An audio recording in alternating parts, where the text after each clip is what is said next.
Et aujourd'hui, nous sommes tous les quatre réunis pour parler à nouveau d'histoire et plus particulièrement de transition historique d'une période vers une autre, puisqu'aujourd'hui on va parler un petit peu de la guerre des Goths, et plus particulièrement sur les guerres gothiques contre les fameux Byzantins.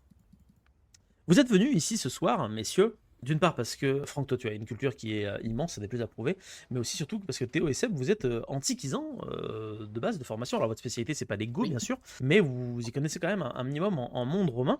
Est-ce que vous connaissiez du coup, vous, la guerre des Go? pas du tout. Je connaissais les peuples de nom. Je voyais à peu près à quelle époque il faut surtout parler d'eux. Mais à part ça, non, pas vraiment. Ok. Et toi, Théo? Ah bah moi j'ai fait la campagne Le Dernier Romain sur Attila Total War, alors franchement, Incroyable. qui est bien, qui est plutôt bien faite hein, pour le coup, ça, c'est un peu dans ce contexte-là justement de la reconquête de l'Italie par les Byzantins, Ok. qui est assez sympa, c'était un moment assez cool je trouve de l'histoire romaine. Ok. Et toi, Franck, du coup, les Go, enfin, en tout cas, les guerres des Go n'ont aucun secret pour toi? Ah, bien sûr, je connais absolument tous les protagonistes. Non, c'est pas trop mon domaine, même si j'aime bien. En vrai, j'ai regardé, alors pas sur les Go, Ouais. un peu plus tardif, entre guillemets, les Lombards, Ah oui. mais qui a une histoire qui est relativement, pas similaire, mais en tout cas, où peut-être la géographie de l'Italie qui fait que, mais il y a une proximité entre l'histoire des royaumes lombards et des royaumes, du royaume ostrogoth, je trouve, dans leur manière de se faire latter la tronche, surtout. Euh, de mémoire. De mémoire, j'ai regardé vite fait tout à l'heure, et il me semble qu'il y a plusieurs guerres d'ego d'ailleurs. Oui, tout à fait, il y en a plusieurs. Il y en Une a... série de victoires-défaites. Ça s'étale sur plusieurs siècles, la guerre des Goths. La guerre des Goths, nous, qui nous intéresse, Celle mais en qui nous fait, intéresse, c'est oui, c'est celle de celle du 10e 535, siècle. 553. Mais effectivement, il y a eu des tas de guerres des Goths, on peut en parler rapidement, mais la première guerre des Goths, c'est celle qui a lieu en 249, où c'est les Goths versus l'Empire romain. C'est quelque chose qui a plutôt lieu en Grèce, si je ne m'abuse. Il y a un deuxième conflit dès 267, pareil, à peu près dans le même endroit. Puis ensuite, il y a une autre guerre des Goths un siècle plus tard, en 367, où là, justement, il va y avoir les fameuses migrations des Goths qui vont se mettre en place. Une autre guerre des Goths en 377, à nouveau plutôt du côté de la Grèce. Ensuite, la guerre des Goths en 401, donc avec Alaric qui décide d'envahir l'Italie. Puis ensuite, il y a la guerre des Goths de 458 avec Théodoric. Puis ensuite, la guerre des Goths de 461. Et enfin, justement, la fameuse guerre des Goths de 535.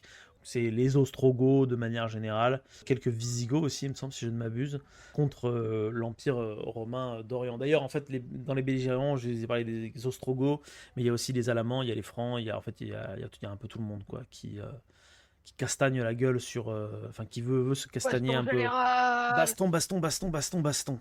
J'imagine qu'on va pas en parler aujourd'hui, mais Oui. si jamais on a des gens qui passent par Toulouse, pensez à passer au musée Saint-Raymond à Toulouse, qui expose dans ses vitrines le trésor visigothique de Sey, qui est un Ok. magnifique trésor d'orfèvrerie et de pierres précieuses, qui vous montrera que la culture matérielle des Visigoths est non seulement très raffinée, mais qu'elle a produit des objets inestimables qui ont été retrouvés grâce à l'archéologie préventive Ok. lors de fouilles donc préventives dans un complexe de bâtiments et d'immeubles d'habitation dans Ok.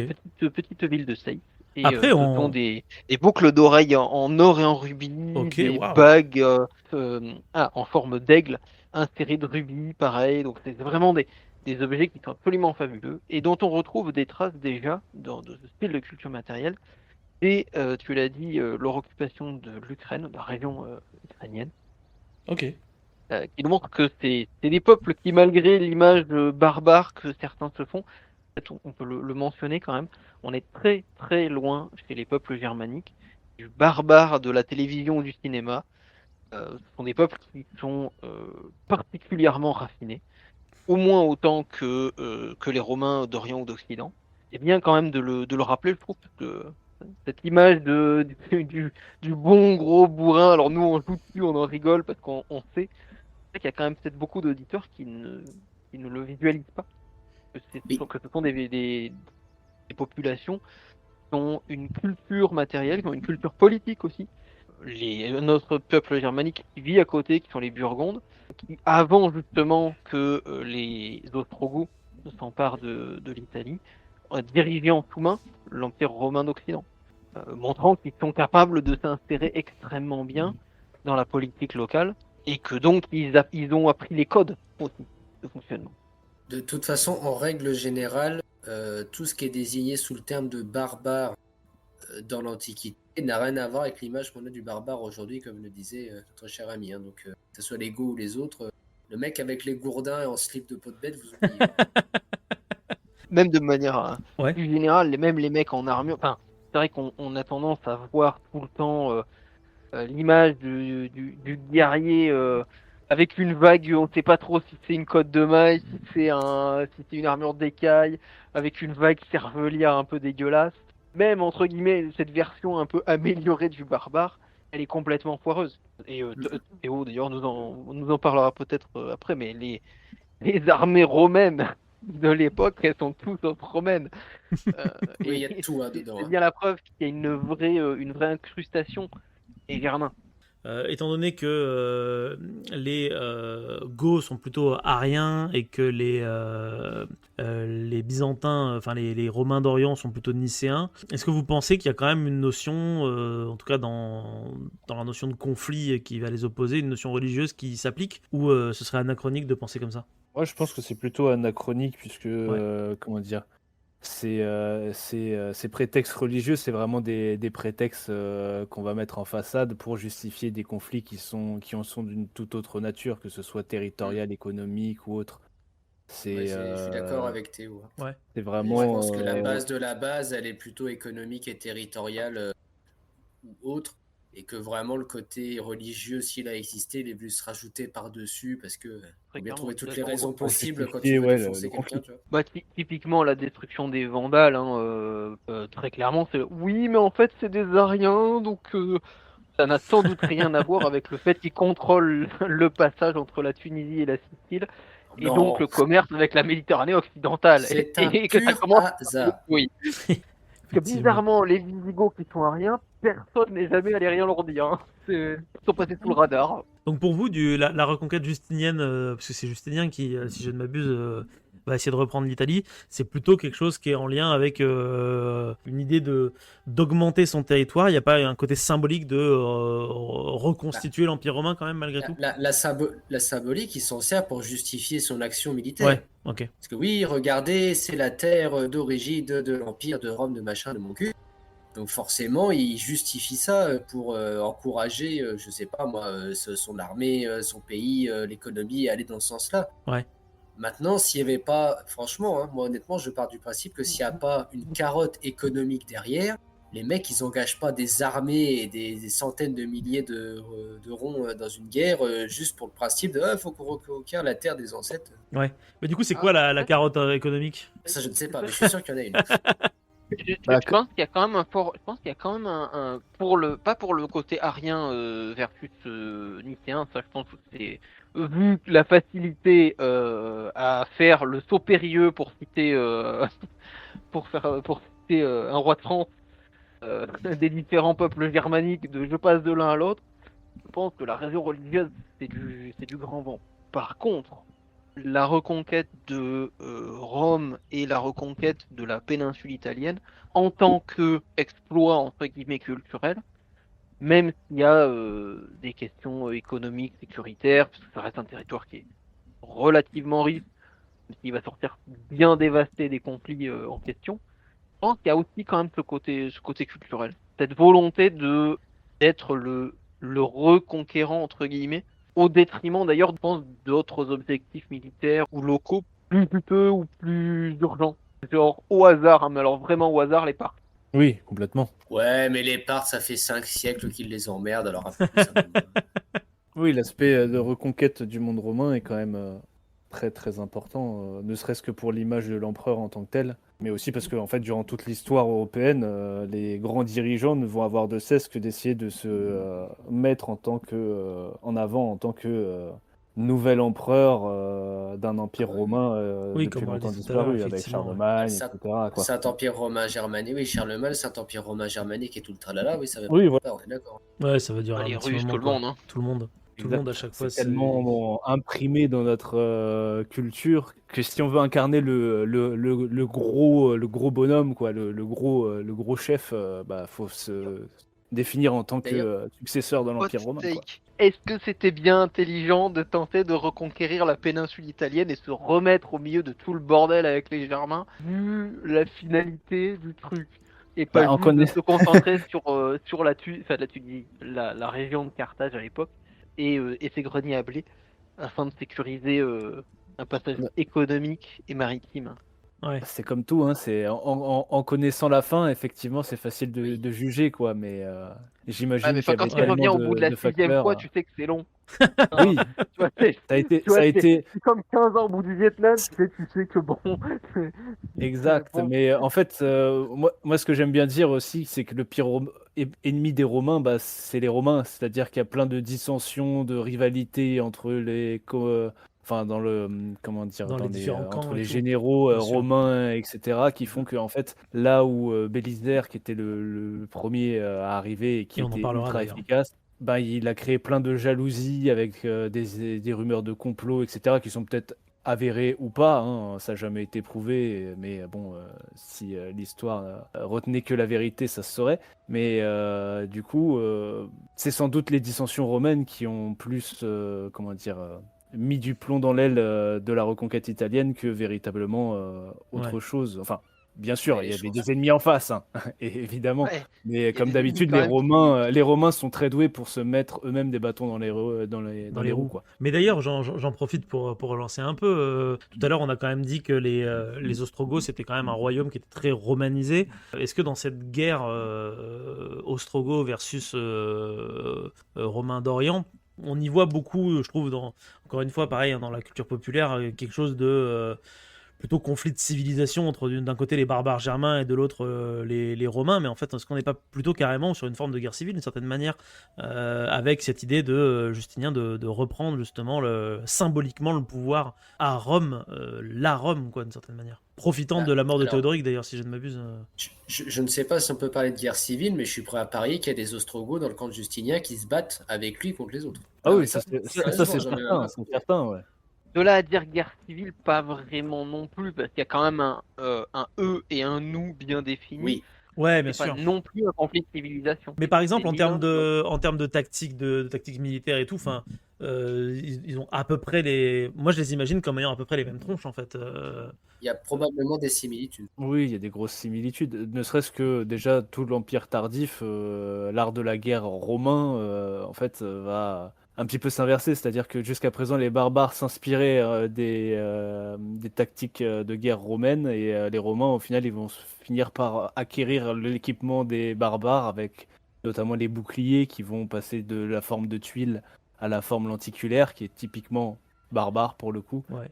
Et même les organisations de combat, etc., les stratégies militaires vont vraiment plus s'adapter à, comment dire, bah, un mode barbare, entre guillemets, même si en fait le mot ne veut plus véritablement Ouais. dire grand-chose. Et ça c'est pas On va dire dû plutôt justement germanique. c'est pas dû au fait que justement la plupart des troupes romaines à cette époque-là sont Si, justement des évidemment. barbares, hein. Évidemment, Aussi, oui. c'est bah, déjà parce que dès le Haut Empire romain, on va mettre en place comment dire, Des une auxiliaires. sélection de candidats qui vont faire que la plupart des gens qui remplissent ces conditions pour rentrer dans l'armée romaine, ça va être des gens d'origine soit celte, soit germanique, Ouais. c'est-à-dire des conditions de taille minimum, un gabarit précis, et ce qui fait que le petit Italien méditerranéen qui fait 1,60 m, il va pas être pareil que le gros Germain de 1,80 m, 1,90 m qui va arriver avec ses gros muscles, quoi.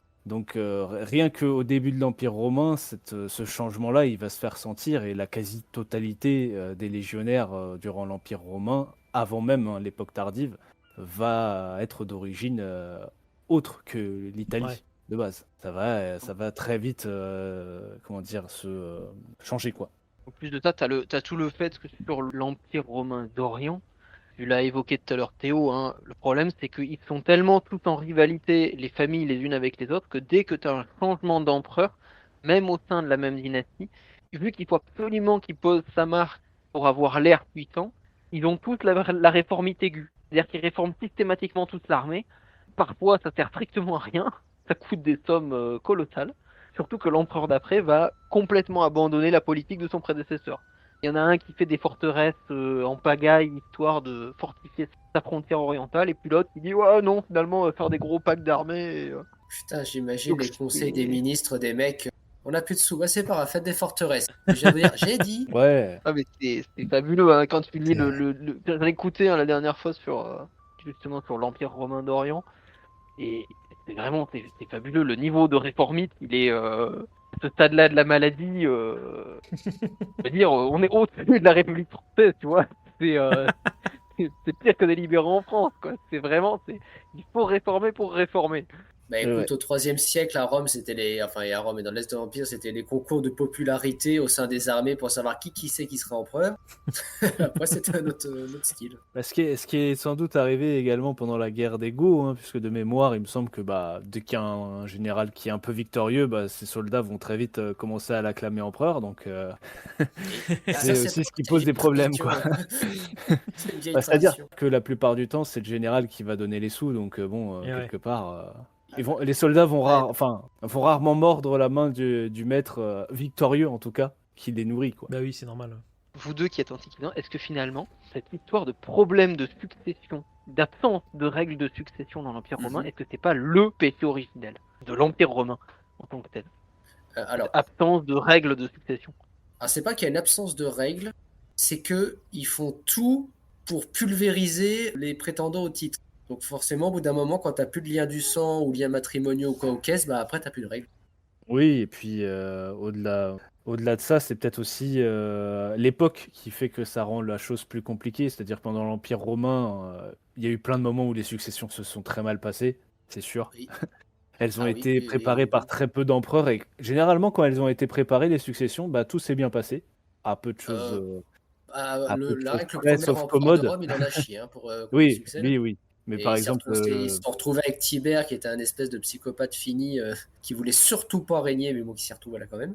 oui, évidemment, il y a eu des exceptions, mais par exemple, si on prend l'exemple de Adrien, Antonin le Pieux, Oui. Trajan, etc. Enfin, bref, cette période la plus Bah, la période faste, faste hein, c'est la seule de période l'Empire où ils se romain. sont battus entre les mecs.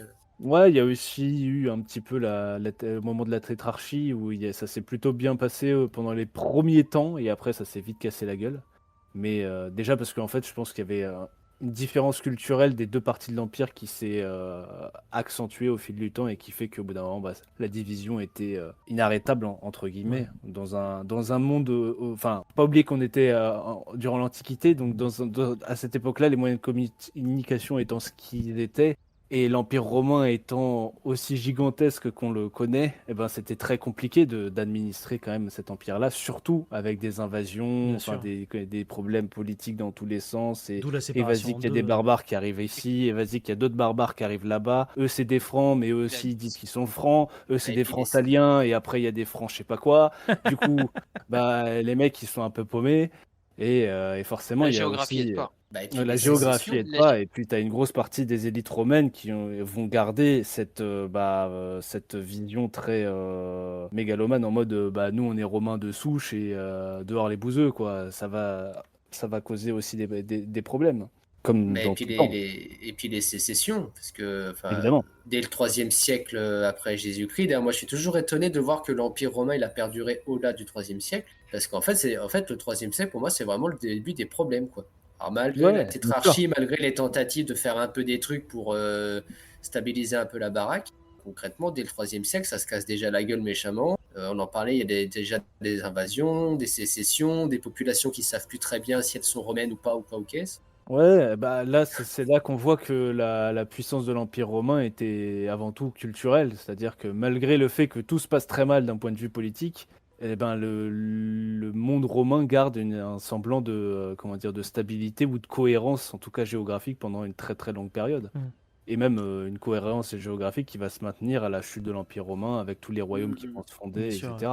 Après, il y a les conquêtes arabes qui vont faire que le monde chrétien, romain, etc. va se réduire énormément en Orient, en Afrique, etc. Mais Ouais. avant ça, le christianisme remplace complètement les frontières, enfin prend la Oui, place les de frontières l'Empire du romain en christianisme, tant que tel. le monde chrétien est littéralement la suite de l'Empire romain en fait. C'est ça. Ah, alors, je me permets une autre take aussi, mais le pape, c'est un peu l'empereur romain 2.0. Hein. La chrétienté, en termes de territoire, ça recouvre à peu près le territoire romain au départ.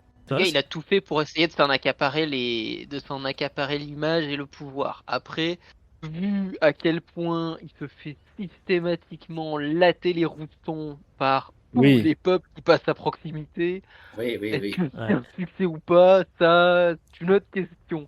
Mais Mais Mais d'ailleurs, je me permets, parce que tout à l'heure, vous avez parlé vous avez quand même dit il y a de plus en plus une scission entre l'Orient et l'Occident. Et je vais revenir à nouveau vers le sujet, cette fameuse guerre d'ego. Est-ce que au final, c'est pas, en un sens, un conflit entre l'Empire romain d'Orient et les restes, finalement, de l'Empire romain d'Occident? Parce que comme vous l'avez dit tout à l'heure, les troupes finalement de l'Empire romain d'Occident, c'était des barbares, des Germains, etc. Et donc du coup, c'est ces troupes-là que les Byzantins vont affronter en fait, en réalité.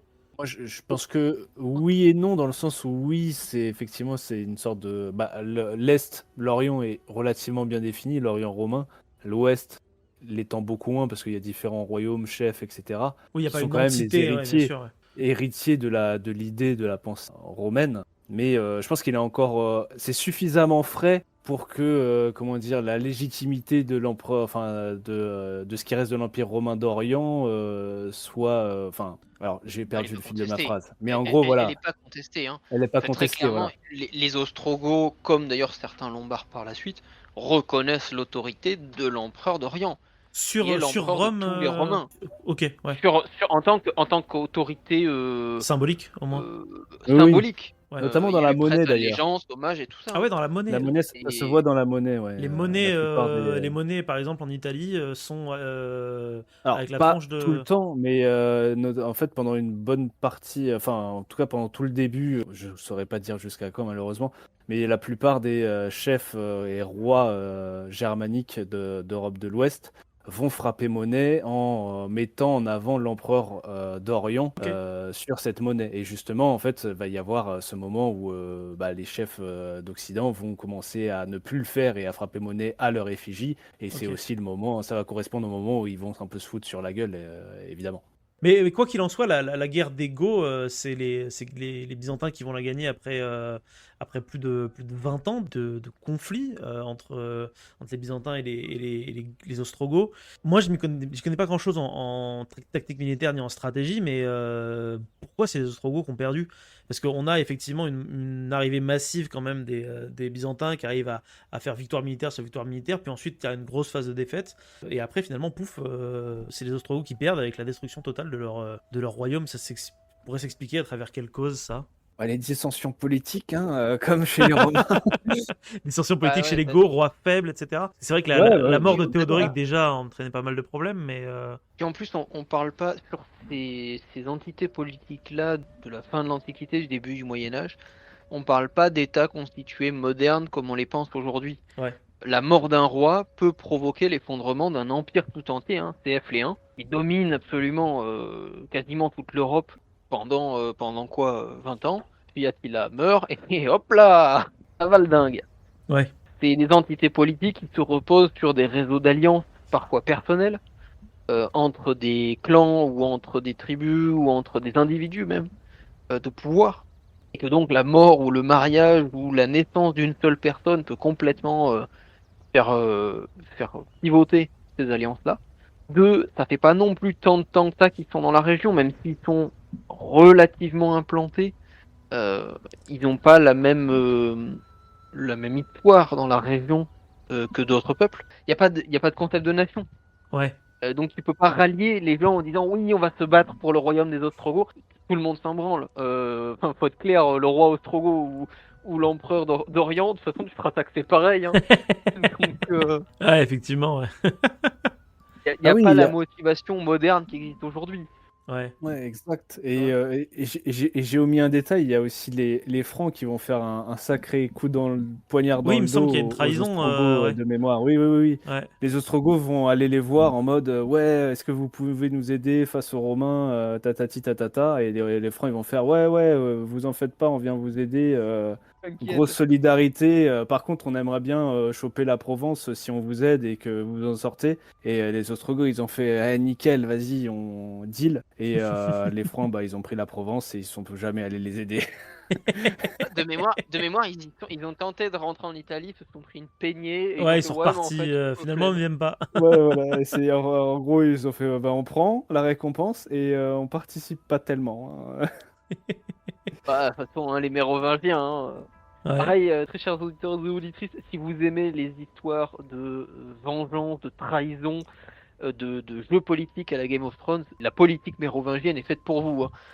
Euh, Notamment la période des reines assassines, c'est absolument fabuleux, hein. Ça se massacre dans tous les sens pour que nous, on considérerait aujourd'hui pour des broutilles. Et C'est... ça peut déstabiliser des royaumes entiers. Eh oui. On savait rigoler Eh à oui. l'époque. Mais c'est marrant parce que tout à l'heure tu Pas un parlais de téléphone en vue. complot, Théo, et tout, et de c'est ça qui déstabilise l'Empire romain. Et en fait là, je me rends compte en regardant un petit peu que c'est exactement, effectivement, comme vous l'avez dit, ce qui se passe pour les Ostrogoths, parce que le général des Ostrogoths, plus ou moins pendant la guerre, c'est Vitigès, qui après plusieurs victoires va retourner à Rome et s'arranger pour que le roi des Ostrogoths ne soit plus roi des Ostrogoths, mais que ce soit lui le roi. Et donc du coup, c'est vrai que ça crée des dissensions. Et ça va foutre le bordel jusqu'à ce que ce soit un autre roi qui s'appelle Totila, qui était surnommé d'ailleurs l'immortel, ce que je trouve vachement stylé, qui va réussir à stabiliser un peu tout ça, mais dès que lui-même va canner, ça va re-être le bordel après derrière. Et en fait, on se rend compte que d'un côté comme de l'autre, c'est toujours à peu près les mêmes facteurs qui font la chute d'une entité politique, quoi, finalement.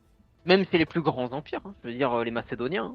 Ouais. D'ailleurs, Bah, les le Macédoniens, moment où Alexandre l'Empire y français de canne, Napoléon, plein de choses, hein. Ouais. ouais, mais encore l'Empire français de Napoléon, pour le coup, je serais pas d'accord. Il y a beaucoup d'autres facteurs en jeu. Oui, Il y a eu évidemment. Mais l'apparition du nationalisme. Il y a le chef ayant beaucoup de choses. disparu, l'Empire, l'entité politique s'effondre avec lui. Mm. Je suis pas d'accord, mais la situation de 1815 des Oui, on États n'est pas modernes n'a du tout la même rien à période. voir. Mais qui sait, Si tu peut-être. veux, les mécanismes de la paix n'ont strictement rien à voir avec des États constitués qui connaissent leurs frontières, qui ont des ambitions territoriales clairement définies, et Oui. pas juste de jusqu'où est-ce qu'on peut aller. A priori jusqu'à l'Indus, mais pas plus loin. Et pour ça, d'ailleurs, on vous invite à écouter, très chers auditeurs, nos épisodes sur, d'une part, Alexandre le Grand, mais aussi sur les 100 jours de Napoléon, puisque on a en fait déjà des épisodes sur ces différents sujets. Je me rends compte, pour vous recentrer un petit peu, qu'il y a eu une bataille du Vésuve en 552, où les mecs se sont affrontés au niveau du volcan, ce que je trouve très cinématographique. Voilà, j'avais juste envie de le placer là. Et c'est une des défaites ostrogoths qui va marquer un tournant, justement, au cours de cette guerre.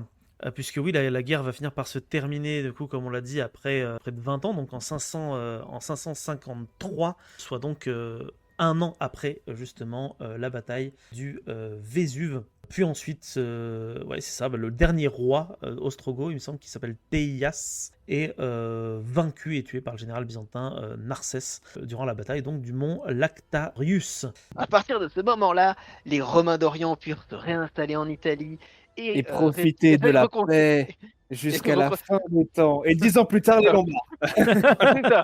Oui, voilà, justement. Moi, c'est Littéralement, c'est le même de Bob l'éponge, hein. C'est 5 seconds later. later. Oui, justement, moi j'avais une question un peu sur ça pour filer tout doucement vers la fin.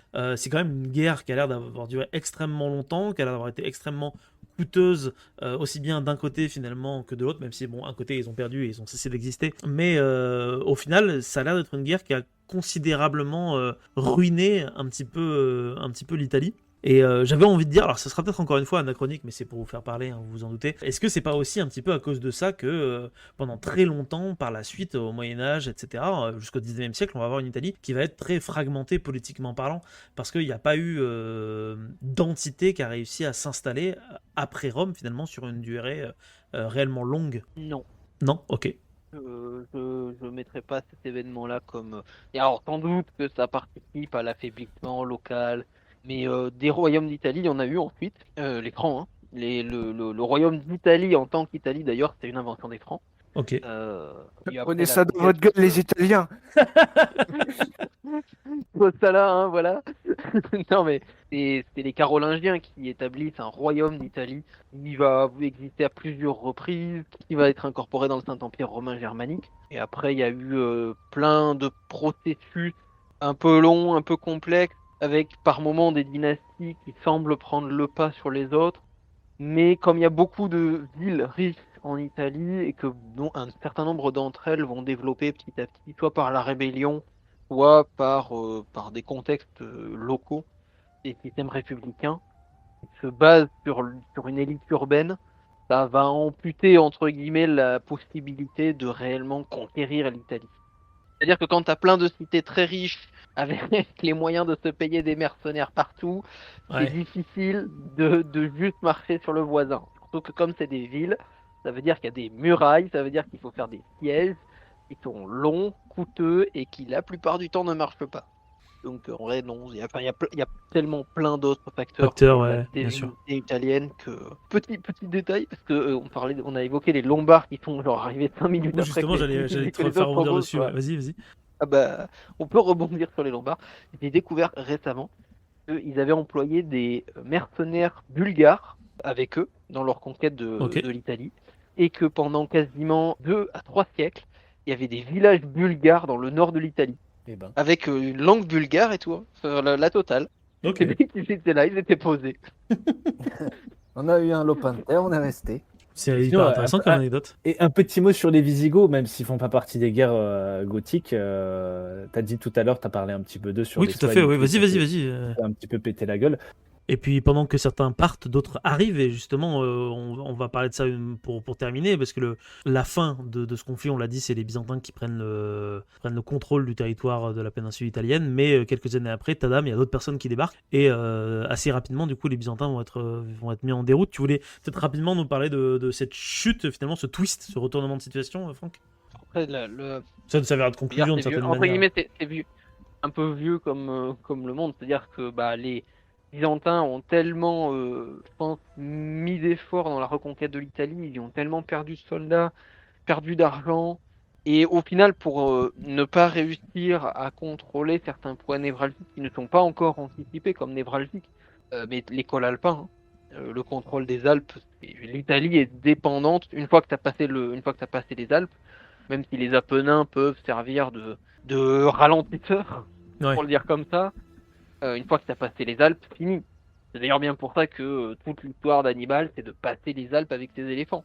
Bah, les Lombards, ils arrivent par l'est, par un coin qui est mal surveillé, surtout qu'en plus, encore plus à l'est, les Slaves dans le même moment, les Slaves blancs, comment ils s'appellent? Il me semble que c'est les Serbes, non, c'est les Serbes noirs qui arrivent dans la région illyrienne, de l'autre côté de l'Adriatique, et qui perturbent aussi les Byzantins.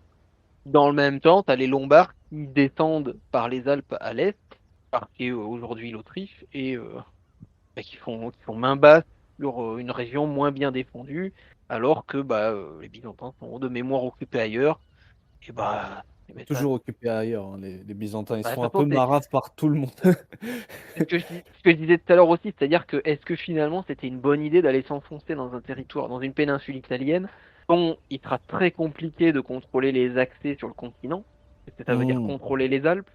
Après, de mémoire, cette conquête, reconquête, elle intervient à un moment plutôt, comment dire, à un moment où les tensions se calment en Orient à peu près, et justement, il y a cette possibilité de lancer cette conquête sans mettre en péril plus que de raison Mais finalement, ça a l'Empire. flingué leur économie. Donc, Oui, bah enfin, finalement oui, parce que la conquête de l'Italie a été ce qu'elle est, et surtout en fait elle n'a pas perduré dans le temps. C'est ça le gros problème. C'est encore si elle avait perduré un petit peu dans le temps, ne serait-ce qu'un siècle, ça aurait permis d'amortir largement les frais engagés, je pense, ne serait-ce que par la richesse de la péninsule ou autre. Mais le fait est que à peine conquise, elle a été balayée. Bon. Puis même ça si a ça n'avait fait pas mal. été les Lombards, ça aurait été quelqu'un, je veux dire, les Oui, Francs oui, sont oui, juste à côté, évidemment. ils sont en pleine ascension politique. En plus, eux, pour le coup, ils arrivent relativement à stabiliser une ère une ère de domination politique sur l'ancienne Gaule. Même si les Lombards n'avaient pas réussi à l'emporter, les Francs seraient descendus des Alpes par l'ouest, et les Byzantins auraient été bien en mal de traverser la mer, remonter la péninsule pour aller les chercher et les combattre. C'est-à-dire, c'est là où c'est très paradoxal, c'est que reconquérir l'Italie, ok, c'est bien, et ensuite, tu vas faire quoi? Tu vas essayer de reconquérir l'Empire romain, alors que Auguste n'a pas réussi à vaincre les Germains en son temps. C'est ça qui est un peu paradoxal, c'est que Ouais. Ouais, mais c'est tentant en fait. cette Le, conquête, le projet, il est tentant quand même de se dire, je peux faire, Ah oui, il est je peux très faire tentant, pareil, oui. si ce n'est voire mieux, tu vois. c'est tentant, mais c'est complètement irréaliste d'un point de vue. Après, on parle nous avec notre point de vue. Voilà. On Bien parle sûr, avec le mais quand, point de quand, vue de quand quelqu'un de tu quand as moderne, un mais- certain orgueil un peu démesuré, que tu es un chef de guerre ou un Oui, mais politicien justement, assez bon, tu te dis, moi je peux peut-être y arriver, tu vois. Enfin, en tout cas, je trouverais pas ça déconnant qu'un mec avec un orgueil assez démesuré se dise que, bah, ouais, après Rome, je prends la Gaule, et je vais jusqu'au mur d'Adrien, quoi, tu vois. Oui, oui, oui. Non pas Non, que moi, Justinien avait ça en tête, sur hein, ça un mais. peu. S'ils avaient réinvesti, si les Romains d'Orient avaient réinvesti toute la thune qu'ils avaient euh, pour se développer chez eux ou pour se renforcer en Égypte, en Syrie, etc. Bah, potentiellement, les conflits suivants contre les Ouais. pseudo-iraniens à l'ouest, je me rappelle plus la population qui dirige à ce moment-là. Pas des Bon, Perses, on tout va- simplement, déjà. Enfin, toujours à ce moment-là. Ouais. Non, techniquement, Et- ils s'appellent tous Enfin, Perses, mais il n'y en a c'est aucun pas qui les est mêmes perse. Perses que T'as de les- en fait, l'Antiquité, t'as mais les c'est l'empire. Parthes, ensuite t'as les Perses, on va dire C'est Sassanides. les Sassanides, il me ensuite, semble, ouais, je on crois. va voir. Je crois que c'est les Sassanides, ouais. En fait, c'est les qui sont Sassanides et après ils se font péter la gueule par les Turcs Les Seljoukides et tout ça. T'as pas les Ommiades Donc, qui qui c'est ont pris d'abord- un petit moment dessus ouais, aussi. Enfin, bon, bref, c'est peut-être c'est pas ça. le D'abord, sujet. c'est les Arabes et ensuite, Et après, c'est les Turcs, ouais. Mais quand tu vois les sommes d'argent qui sont dépensées dans les conflits, Ouais, en fait, c'est pas logique faramineux. si tu C'est réfléchis sur du long faramineux. terme. Mais comme eux, ils sont C'est ça, sur quand court tu terme de leur réfléchis en règne, termes, le but, c'est eux, c'est de se dire, moi, j'ai fait ça, tu vois. Après moi, le déluge, un peu d'une certaine Oui. manière. Et puis, c'est sûr, mais il n'y a pas cette. C'est-à-dire que j'aurais compris. Je comprends l'intérêt, par exemple, de prendre la Sicile ou le sud de l'Italie. Ouais. Parce qu'il y a un intérêt stratégique à contrôler le passage entre Méditerranée occidentale et orientale. Et contrôler un peu mieux les accès à l'Adriatique. Mais une fois que ça s'est fait, je veux dire, t'es déjà en conflit avec absolument tous tes voisins. Rajouter des voisins supplémentaires ne va pas améliorer ta situation.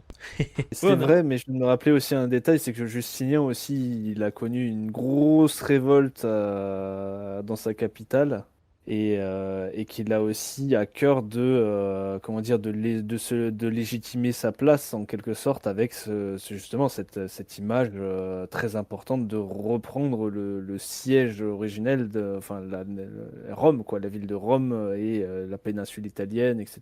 Donc peut-être aussi que politiquement parlant, il avait un peu les pieds et les poings liés de faire quelque chose de marquant plutôt que juste être attentiste et d'investir sur les territoires déjà contrôlés, entre autres. Parce que, il y a généralement un empereur qui est, comment dire, raisonnable dans une période compliquée. Il fait pas long feu au sein des siens, quoi.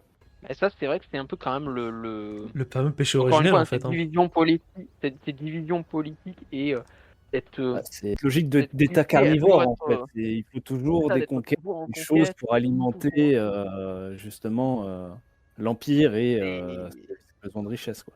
Bah, c'est vrai que ça, c'est quand même une des grosses... Peut-être une autre des différences avec la Chine des Han, qui, au même moment, a réussi à établir une entité politique et culturelle qui va durer, contrairement à Rome. Parce que même si, au fur et à mesure, tu as de nouveaux peuples qui arrivent, qui prennent le titre impérial, ils sont toujours chinois. C'est-à-dire qu'à terme, c'est la culture chinoise qui cannibalise ces nouveaux occupants, en fait, et les absorbe. Là où, après, bon, la Chine a un gros avantage géographique quand même par rapport à Rome. Hein. Elle n'est pas coupée par une mer en plein milieu et par deux chaînes de montagnes. Parce que malgré tout, hein, on va pas se mentir, les Alpes, ça aide pas. Les montagnes dans les Balkans, ça aide pas. Et le fait qu'au-dessus, ce soit de la plaine, ça aide pas non plus. Et Plein après, de détails qui rentrent en jeu, quoi. Ouais. Comme à c'est chaque vrai fois, de que toute c'est façon. toujours fabuleux cette volonté entre guillemets à toujours être dans la conquête. L'expansion, qui, ouais. in fine, t'amène à perdre encore plus Ouais, mais t'es un peu derrière. dans un cercle vicieux où tu peux plus t'en sortir ou très difficilement t'en sortir en tant que chef de cet état carnivore ou prédateur, d'arrêter les conquêtes et d'essayer de consolider. Ce que certains ont bien réussi, Adrien, Antonin Lopieux, etc. Ils ont réussi à stabiliser les frontières de l'Empire à l'époque, mais à une époque faste, où les richesses étaient présentes, où la stabilité aux frontières était plutôt marquée. Et par contre, après, la suite, bah, ça s'est un peu cassé la gueule, quoi. Ouais. Et Bah, surtout que c'est bien, le c'est système bien une solution, économique mais de l'Empire reposait sur les conquêtes, ne serait-ce que par l'esclavage, la main-d'œuvre, justement, la Esclavagique. main-d'œuvre servile. il me Commence semble qu'il n'y a plus à- il y a plus d'esclaves dans Bah, l'Empire c'est romain justement, en fait, au à cette 5e siècle. époque-là, justement, les esclaves. Oui, à cette époque-là, bah, je sais plus exactement c'est au 4e, 5e siècle s'il y en a, mais à l'époque d'Adrien, etc., il y en a encore et l'économie romaine repose énormément dessus. Le souci, c'est que bah, sans conquête, bah, on récupère pas un gros nombre d'esclaves. Et forcément, les esclaves, petit à petit, soit ils sont affranchis, soit ils meurent et ils ont généralement pas beaucoup de descendants. Et donc, bah, la population servile diminue et donc l'économie s'effondre un petit peu, etc., etc. Il y a aussi toute une partie de l'économie romaine. Il y a la fuite de l'or en dehors de l'Empire, ce qui fait que ça déstabilise la monnaie, tatati tatata, bref, Ouais. c'est pas le sujet. Mais après, le sujet de l'esclavage, par contre, lui est intéressant parce que même si tu as moins d'esclaves sur la fin de l'Empire romain, tu en as quand même toujours. Alors après, je sais plus comment la transition se fait, mais c'est va petit à petit aller vers une transition douce vers le servage, en fait, tout simplement, non? Pour ce qui est de l'Europe Ah oui. occidentale, Pour ce qui est de l'Europe j'imagine, occidentale, mais en tout cas, dans ouais. l'Empire romain, je crois que l'esclavage continue, persiste. L'Empire romain d'Orient, tu veux dire? Oui, Ouais. d'Orient, pardon. Oui, non, t'inquiète, c'était pour moi, pour être sûr de savoir de quoi tu Et parles. Oui. aussi par les populations arabes qui Oui, eux-mêmes, qui elles-mêmes, oui, via particulièrement les raids, vont esclavagistes aussi. continuer à le faire, ouais, bien sûr. Et d'ailleurs, on vous renvoie à notre hors-série sur les barbaresques. Certes, c'est de nombreux siècles plus tard, mais c'est toujours bon de renvoyer vers d'autres épisodes. Est-ce que, messieurs, vous avez envie de rebondir une dernière fois sur cette période un peu de transition entre Antiquité et Moyen-Âge Et si les Ostrogoths avaient réussi à perdurer en Italie, mais en fait, comme dit, il y a les Lombards qui arrivent juste derrière, donc même s'ils avaient gagné face aux Byzantins, Ça aurait pas c'est pas changé gagné qu'ils grand-chose, en se soient pas fait. pris une branlée derrière par les Lombards.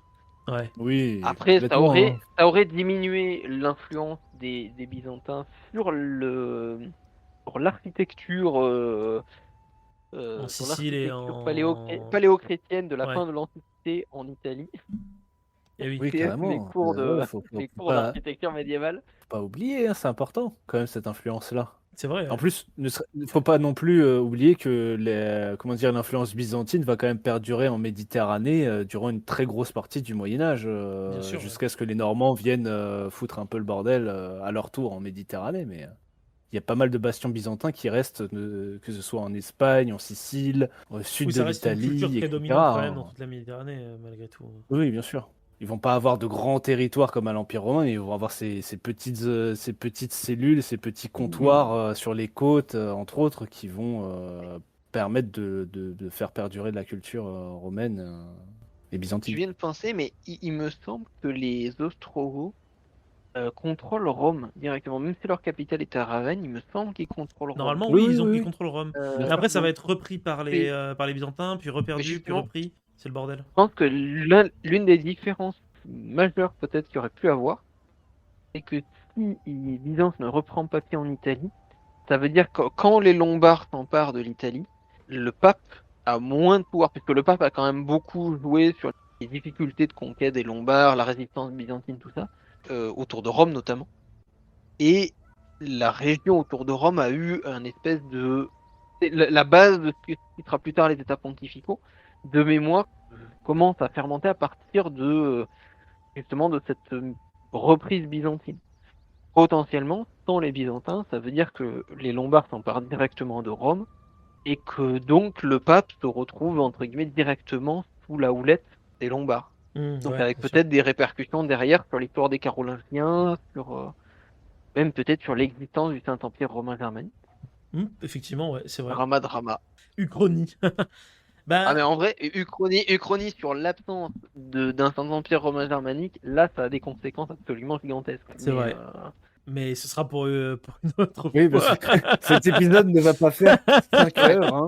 Je vais me permettre de vous arrêter, messieurs. parti. Vous avez été passionnants comme d'habitude sur un sujet qui est pas facile quand même. Chute de Comme Rome, d'hab. royaume ostrogoth, début de l'Empire byzantin. On n'a pas du tout parlé des Ostrogoths, c'est pour ça. Bah un peu quand même. Je vous ai fait parler un peu de culture. Vous avez à chaque fois dérivé très rapidement sur Rome, mais elle fait partie quand même malgré tout du sujet. Pour ça, bien évidemment. Je voulais du coup vous remercier tous les deux, du coup Franck et Théo. Merci à vous pour votre intervention. On a une petite pensée aussi pour Sébastien qui nous a quittés puisqu'il est parti de Ils ont l'épisode à un fait pas, il moment est donné. toujours vivant. Parce que vraiment, le ton était terrible. Là. Ouais, les mots employés. Vraiment, c'est. On Il a n'est une plus petite- là. Il est Il est décédé vivant. au cours de Ouais, l'enregistrement. ouais, tu commences par là. Il est vivant. Voilà, il devait juste partir. On il te va très remercie bien. Seb, c'était cool de t'avoir, tu nous avais prévenu que tu pourrais pas rester bien longtemps, mais c'est chouette quand même à toi Voilà. d'être passé, et On espère qu'il est plus heureux là où il est. à savoir chez lui, sans enregistrement.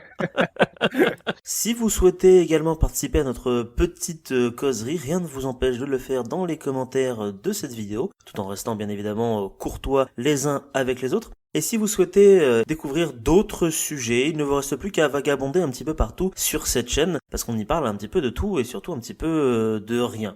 N'hésitez pas non plus à vous abonner à la chaîne, à mettre un petit pouce bleu et à nous suivre sur les différents réseaux sociaux. Merci à vous et à très bientôt.